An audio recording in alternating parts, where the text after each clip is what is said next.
Melešovci Studios.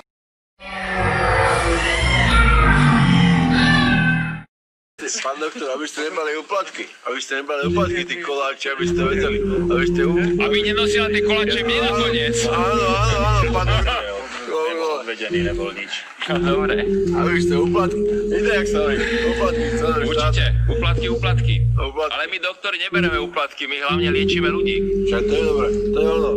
Takže to je dôležité. Známy všeobecný lekár Peter Lipták to vidí inak. K peniazom od pacientov sa hrdo priznáva a najviac mu vraj dávajú chudobní. Ja to robím tak, že ja od svojich pacientov prijímam dary. Nás ako keby život tlačí k tomu, že musíme prijať akúkoľvek pomoc, a hlavne finančnú pomoc pacientov. Niekto dá peniaze, no a iný zas doktorovi Liptákovi okrášli novú ambulanciu. To je jedna moja pacientka, ktorá zaplatila svojimi obrazmi.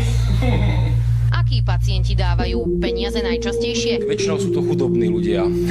Nie je vám nepríjemné prijať peniaze od chudobných ľudí? No není mi to vôbec nepríjemné, lebo vlastne tie peniaze ja potrebujem. Čo keď niekto nemá peniaze na to, aby zaplatil úplatok? Keď niekto nemá na to, aby som to ani nenazýval ako úplatok, čiže to je taká tá platba na to financovanie. Ale keď niekto nemá, tak má smolu.